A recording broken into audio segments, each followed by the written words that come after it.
फेंची भी इस मुसीबत से बच नहीं पाया। लंबे समय तक रेडिएशन के संपर्क में रहने की वजह से उसका शरीर भी संक्रमित हो चुका था। अपनी मौत के बाद कुत्ते की देखभाल करने वाला कोई हो, इसलिए उसने अपनी जिंदगी भर की जानकारी का इस्तेमाल करके एक छोटा सा रोबोट बनाया और उसमें कुत्ते से जुड़ी बहुत सारी जानकारी डाल दी। अब सारी जरूरी जानकारी उसमें डाली जा चुकी थी, लेकिन उसमें सबसे जरूरी चीज एक जोड़ी आंखें अभी भी नहीं थी। समय बहुत कम था, इसलिए फेंकी ने अपने उस मशीन वाले कुत्ते की तरफ देखा जो हमेशा उसके साथ वफादारी से रहा था। वह सोच रहा था कि अब वह फिर अपने मालिक के साथ सामान ढूंढने बाहर जा सकेगा, लेकिन उसे क्या पता था कि उसका मालिक उसकी अपनी आंखें निकालने वाला है। मैं तुम्हें नई आंखें दूंगा, वादा करता हूँ। मन नहीं था, फिर भी फेंची ने दर्द सहते हुए अपनी आंखें निकाल दी। लेकिन जैसे ही उसने आंखें निकालकर छोड़ा, उसने ऐसा दृश्य देखा जिसने उसका दिल दुखा दिया। उसने सिर्फ अपने वफादार मशीन कुत्ते को देखा जो जैसे अपना काम पूरा कर चुका था और धीरे धीरे अपना सिर झुका रहा था। फेंची ने भारी मन से नई रोबोट मशीन में आंखें लगाई और चिप को बिजली के साथ जोड़ दिया। उसकी जिंदगी भर की मेहनत से बनाया गया वह छोटा सा एआई रोबोट आखिरकार बनकर तैयार हो गया। तुम मुझे समझ सकते हो? अपना सिर हिलाओ। मालिक के आदेश पर मशीन कुत्ते ने पहली बार आज्ञाकारी तरीके से अपना सिर हिलाया और यही इस बात का सबसे बड़ा सबूत था कि उसमें अब चेतना आ चुकी थी। तुम्हारा एक दोस्त है, गुड बॉय। आखिर में फेंकी ने अपने दिमाग में रोबोट के लिए 3 आदेश डाले, लेकिन उसने एक चौथा आदेश भी जोड़ दिया। चौथा आदेश, मेरी गैर मौजूदगी में रोबोट को कुत्ते की हर हाल में रक्षा करनी होगी। यह आदेश बाकी सभी आदेशों से ऊपर होगा। फेंची रोबोट का जवाब सुनकर बहुत खुश हुआ,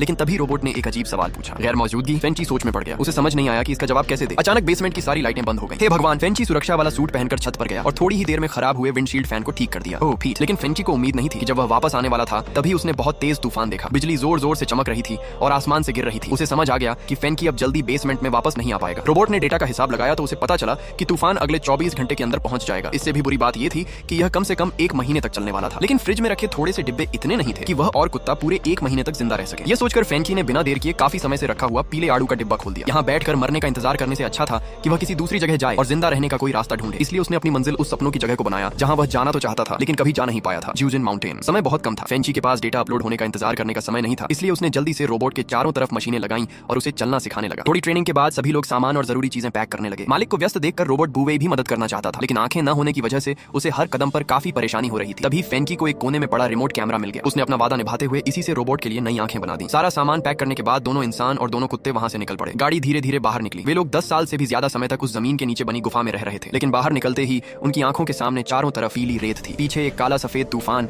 सब कुछ निगलता हुआ तेजी से उनकी तरफ बढ़ रहा था। इस समय फेंची अच्छी तरह समझ गया था कि यह सफर उसकी सोच से कहीं ज्यादा मुश्किल होने वाला है। उसे हर समय खतरनाक मौसम पर नजर रखनी थी और उन लोगों से भी बचना था जो अपने संसाधन किसी के साथ बांटना नहीं चाहते थे। सबसे जरूरी बात यह थी कि उसे रोबोट को जल्द से जल्द सिखाना था कि इन कुत्तों के साथ इस रेगिस्तान में कैसे जिंदा रहना है। और उसका पहला सबक था खाना ढूंढना। जब रोबोट पहली बार इस दुनिया में आया था तो उसे हर चीज अजीब और नई लग रही थी। वह पूरे रास्ते मालिक के पीछे पीछे चलता रहा। जब उसने खुद को आईने में देखा तो हैरान रह गया, यहाँ तक कि वह मालिक की आवाज सुनकर भी कुछ देर के लिए भूल गया कि उसे क्या करना है। आंखें खोलते ही वह इंसान की तरह सोचने लगा था। रोबोट को समझाने के लिए कि अब की दुनिया उसके दिमाग में मौजूद डेटा से बिल्कुल अलग है, फेंकी ने सड़क किनारे पड़ा एक बर्तन का ढक्कन उठाया और उसे हाथ में पकड़ने को कहा। फिर उसने अभी अभी मिला बारिश का पानी उसमें डाल दिया। रोबोट हैरान रह गया। उसे यकीन नहीं हुआ कि बाहर का तापमान इतना ज्यादा था, लेकिन उसे अभी भी इसकी असली गर्मी का अंदाजा नहीं था। इसके बजाय वह एक बच्चे की तरह मालिक से बार बार ऐसा करने के लिए कहने लगा। ये देखकर फेंची बस बेबस होकर हंस दिया, लेकिन जैसे ही उसने पीछे मुड़कर देखा उसकी हंसी गायब हो गई। वह भयानक तूफान आ चुका था। उसे डर था कि ज्यादा देर नहीं लगेगी और यह तूफान यहाँ की हर चीज को निगल जाएगा। फेंची जल्दी से गाड़ी में बैठा और सोचने लगा कि क्या किया जाए, लेकिन तूफान बहुत तेजी से करीब आ रहा था। अगर उसे पूरी तरह रोकना था तो यह लगभग नामुमकिन था। फेंची तुरंत गाड़ी से बाहर निकला। फिर उसने गाड़ी के बाहर रखे लंबे लोहे के खूंटे निकाले। उसने कई लंबे खूंटे जमीन में ठोक दिए। उसका इरादा था कि उनसे जुड़ी स्टील की रस्सियां